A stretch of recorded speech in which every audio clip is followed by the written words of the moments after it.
Alright folks, so welcome back to the Golden League 2 Round 3.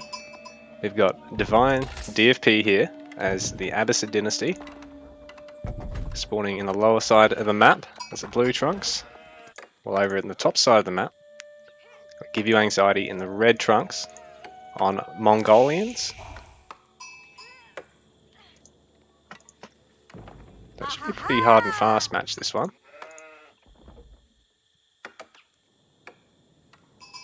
Quite an open map here between our players, though DFP, he's got this front side wood line, which is sort of a gift and a curse in a way. It will slow down your opponent in, streaming units around, but at the same time means, I guess, your main source of wood once your first wood line is down sort of requires you to build towards your opponent, or, considering his other wood over here, it's quite a way away on this left side. This right side's not so bad, but even still it's near a sacred site, and some gold mines, so no doubt if GUA scouts this, he'll really be able to probably lock DFP off a lot of this outer wood if he can get rolling early. I mean, his own wood, I think, is a little bit easier for him to get on top of. And he's going to open barracks here, so he's going to be looking to go for a bit of early pressure. He's got the OVU over there, so he can always shift the barracks there once he finishes constructing it, and he's just really reducing the amount of walk time there. So I do like this from GUA. It's going to delay the actual barracks. I think the actual cart travels about the same speed as the villagers, not slightly faster. But really, it's going to save him a bit of resources there, so that'd be quite handy for him. So DFP on Abbasid, he'll probably be wanting to get fresh foodstuffs, regardless of how this early game pans out and how aggressive his opponent is going to play it. But even still, especially considering he's got a Mongol's opponent, might be tough getting straight on that second town center. Now, there's a front side stone there, but there's also a rear side one here. So it's not going to be too difficult, I think, for DFP to get that sort of macro opening that the Abbasid players are really keen on.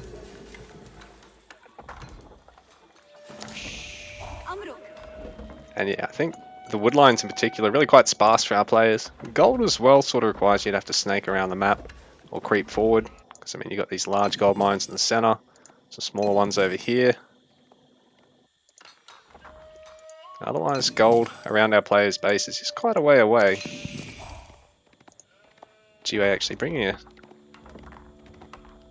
go forward here because that'll be his easiest gold mine to get. And he's bringing a villager up because he wants to go for the tower behind the spear harass. Wolf chasing the spearman there, but it's not really going to do any great damage to him. So GUA is probably just going to ignore it.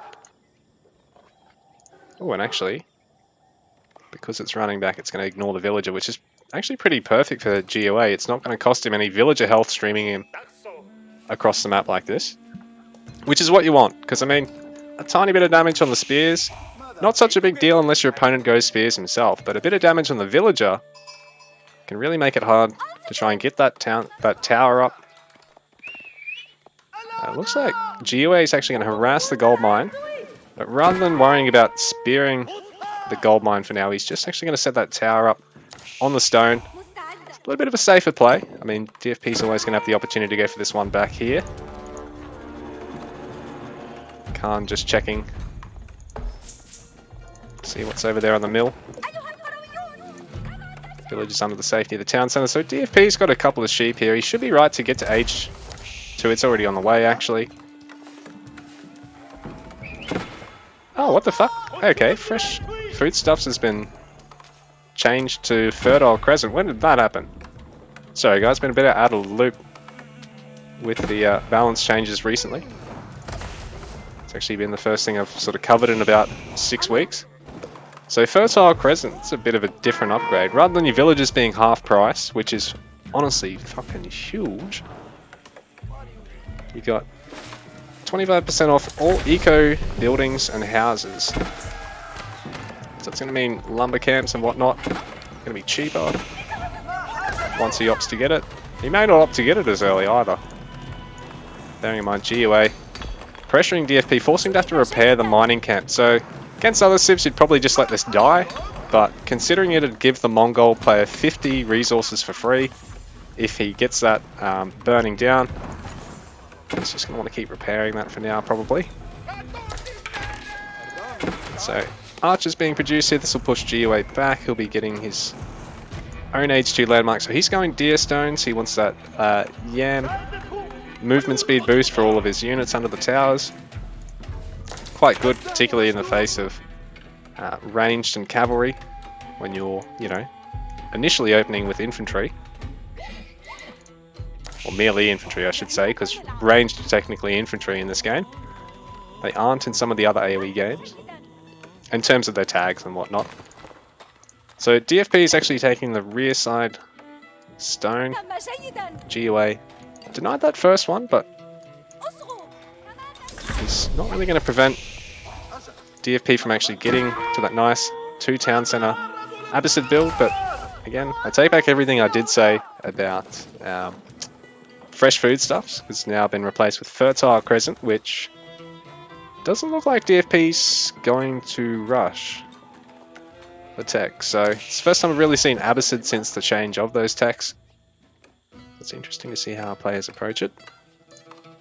So GiveUA stables added, and he's actually going to get a pasture now as well, so he can keep producing sheep. Doesn't have to worry about getting on berries and that sort of thing.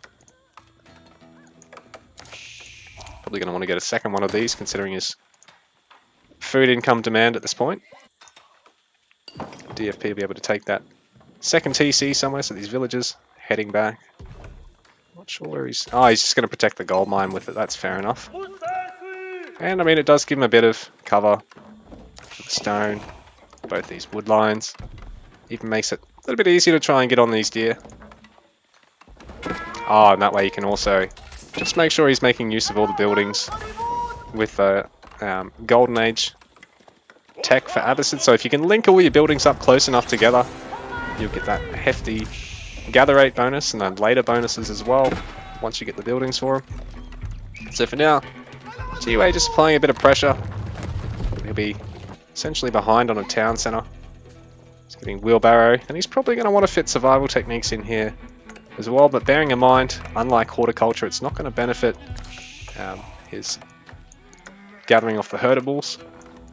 Man, it'd be so cool once this game gets more herdables than just sheep, and then just the and the cattle that Mali can produce. Just adds a new element of depth to the game, having things like pigs and cows. But maybe the technology is just not there yet. So DFP over here on these rear berries, having to retreat these villagers, but GiveUA sending the Khan in, as much as it gave him the vision there, it also gave DFP the tell that he needed to back out. So the Khan's not going to kill any villagers in time before they get back, and then the horsemen actually not really able to get any value out of that, aside from burning down the mill itself. So that'll give GiveUA a little bit of resources.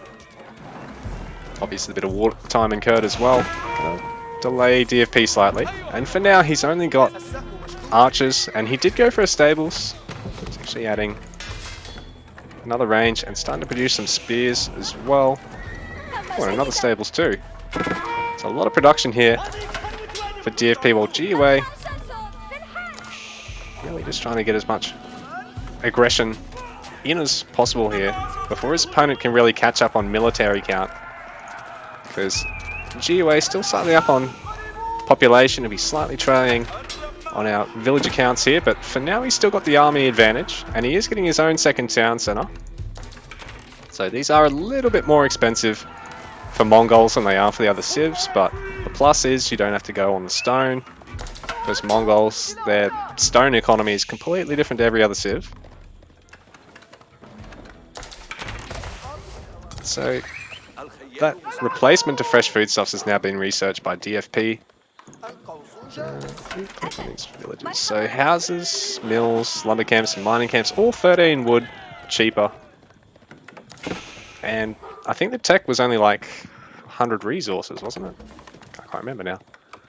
So I think it'll pay itself back pretty reasonably quickly here, especially if GiveUA is going to force DFP to have to replace a few of these drop-off points.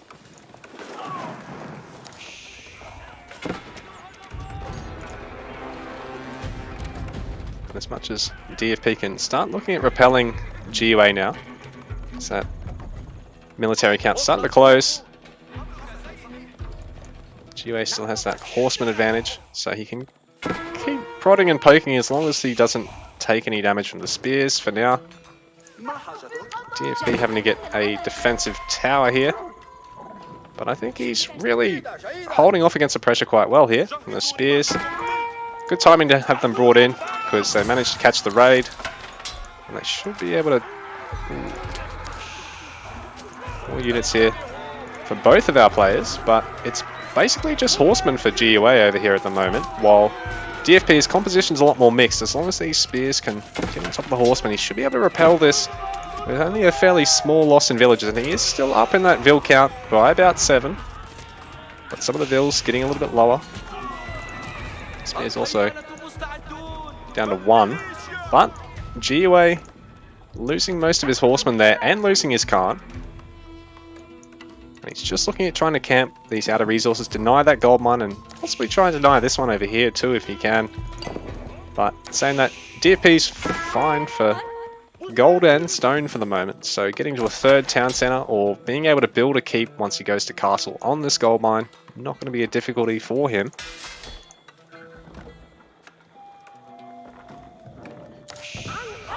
Another horseman getting picked off there, trying to do a bit of a harass. These spears attempting to bring down the tower. There's enough units here to garrison in it, make sure that that's not going to happen. DFP going to be able to just at least wall this in, prevent any more harass here for the moment, while GiveUA just trying to deny what he can over here, possibly even prevent gathering off these couple of berry bushes. Because food's another thing that's quite scarce on this map unless you can, try and split build town centers. And the problem with that is if you're trying to split build the town centers, you've often got to go for the aggressive opening out of the two of you, like GiveUA has done. Whereas, you know, DFP, having played the more, I guess, mix of greedy and defensive opening, gone up to 3 town centers, but they're all in such a tight space here. I mean, Abbasid, it's probably good for them, but for the other civs, it can potentially be a bit of a pain just knowing that you're getting really limited on these outer resources. Your opponent has complete map control at the moment. But DFP still has that 5 vill lead for the time being, and he does have that 3rd town centre finishing up. Neither player is going to castle age for the moment. It's really investing in army, but GiveUA has actually started really rocketing ahead in army once again because, you know, while DFP's gone for this eco decision, it's going to take a while to pay back. Was that town centre's actually cheaper? Yeah. Stone cost of those is cheaper.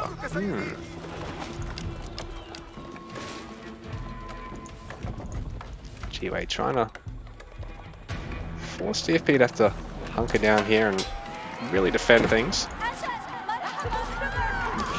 GiveUA definitely has the army count advantage at the moment.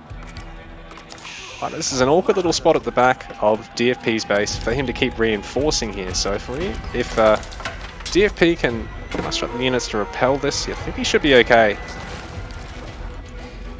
He's actually trying to creep forward here, cut off some of the reinforcing and harassing units there, and GiveUA's main force now being repelled. Managed to get a couple of villages. DFP still only up by 5 at the moment. But DFP, he's snuck in that castle age now.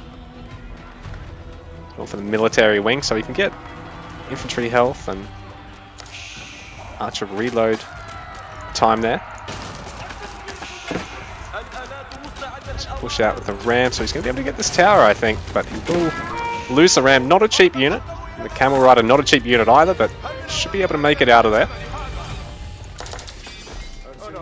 Tier 2 golden age, and now 3 town centers as well, and castle for DFP. So he's actually looking really healthy out of this. Although in saying that, GiveUA still has that army count advantage.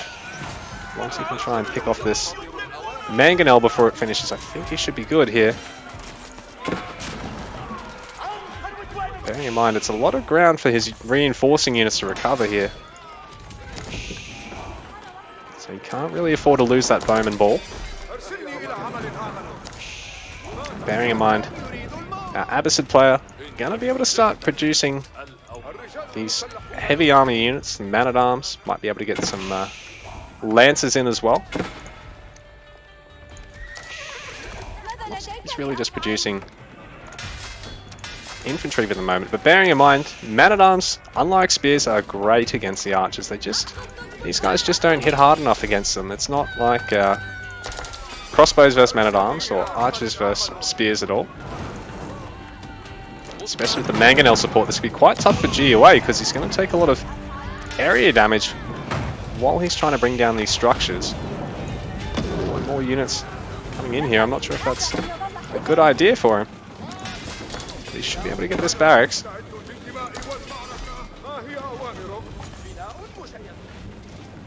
So GiveUA definitely still up on that military count, and DFP's Vil count is only a lead of 6 at the moment, even though he's got that town centre advantage.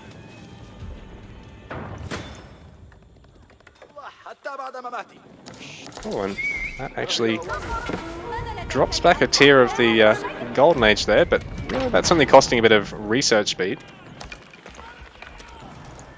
Now DFP moving out with his heavy armor composition. This is going to be really tough for GiveUA to deal with because he really doesn't have anything to mess with the mangonel or the man-at-arms here.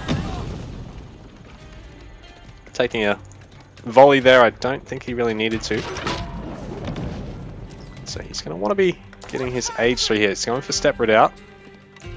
It's going to mean some amazing gold gather rate for our Mongol player. Bearing in mind our Abbasid player is now able to breathe a sigh of relief. What's probably feeling like the first time in the game here. He's really pushing out with these heavy armor units. For the moment he's still up on that age up, so he's really got that tech advantage.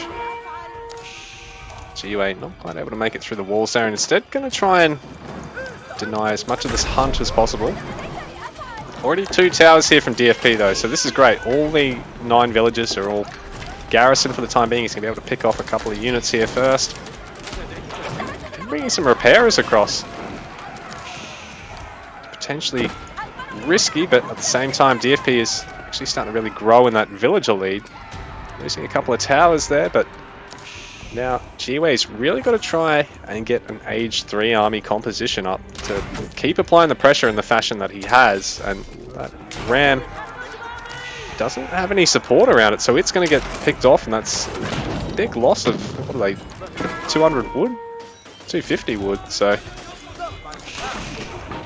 don't think GiveUA needed to make that or push that like he did, or otherwise he probably could have even just kept it with this army and tried to assault over here a little bit quicker, because, you know, you don't want to be throwing away big expensive units like that on their own.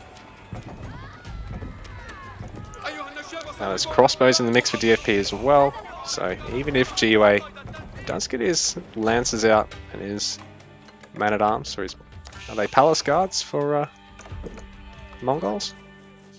Yeah, man-at-arms and lancers, that's right.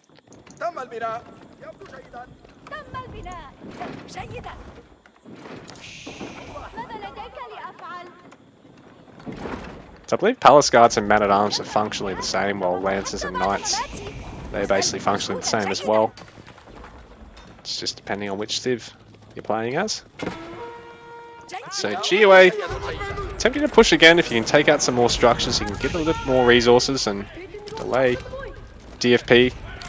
Our players go towards their late game, and having horsemen against the crossbows is actually quite nice. So just don't quite trade into them as good as they do against the lancers or knights. Not as cost effectively anyway.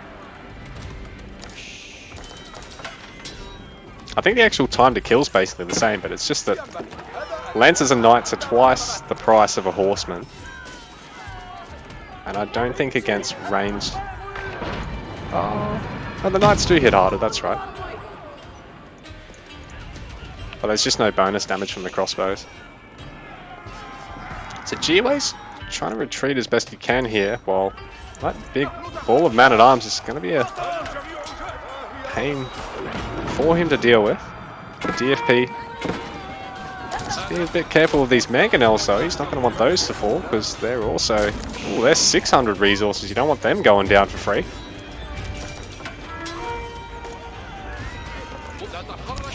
DFP doing what he can to keep it alive.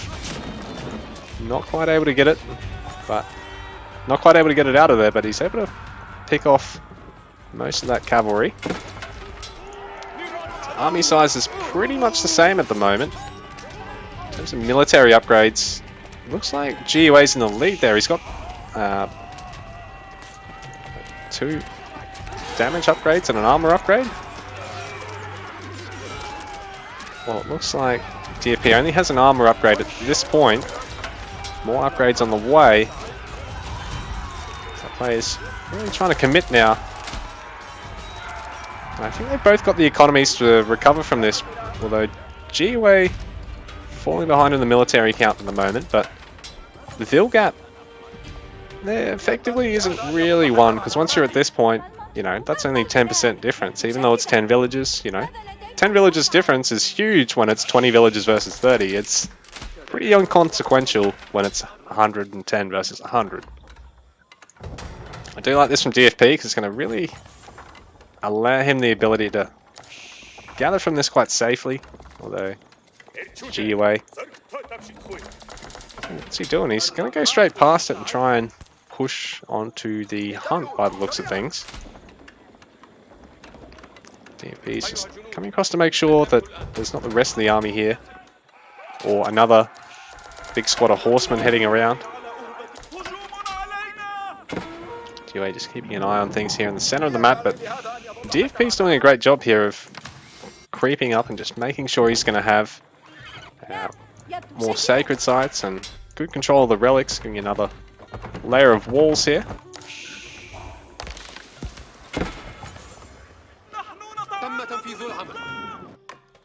So Mongols can't wall at all. Well, the Abbasid can obviously use both stone and wooden walls. DFP continuing to wall off over on this side as well. In control of a lot more wood. And now he's able to, you know, with that front side keep, he's really safe on this front wood here. I don't think GiveUA's had to work as hard in terms of thinking ahead in terms of controlling wood lines. Well, in saying that, I mean, that second town center over there sort of made it a lot easier for him anyway. So we've got a big commitment here, but DFP's up in terms of military count. I think he definitely has the heavy armor melee frontline advantage as well. GiveUA does have some of those crossbows, but I think it's a little bit too little. Now he's going to have to really back off here, and it looks like DFP will be able to just stream forward with everything he's got for the time being. Conversion attempt there by GiveUA, but DFP on the ball, just making sure he's not going to lose anything to that. Try and take out some structures here of GiveUA's.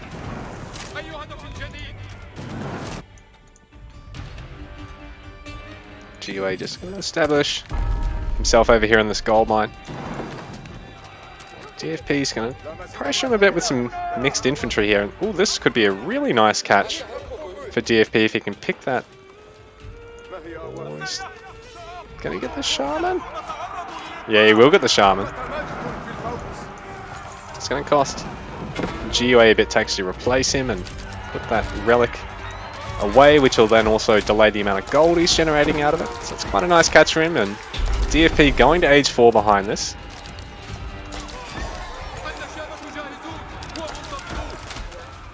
GiveUA struggling to get up to 120 Vil count that DFP's up to now. But he looks to be safe in this gold mine for the moment, though. It looks like DFP is eager to just put a second fortress up, second keep up, sorry.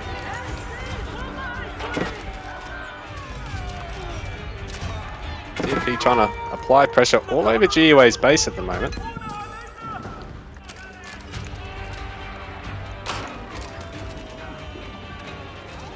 looks like he's managed to repel GiveUAnxiety from this gold mine. Quite tough for GiveUAnxiety. He's going to have to try... Ooh, that one's basically gone. There's not a lot of gold over here, so he's going to have to try and get on this mine over here. We'll try and go for some crazy good trading eco, and he's only got a couple of traders at the moment. DFP in a great spot at the moment. GiveUAnxiety's military account is really slipping, and now his village account's also really slipping too. This last gold mine for him.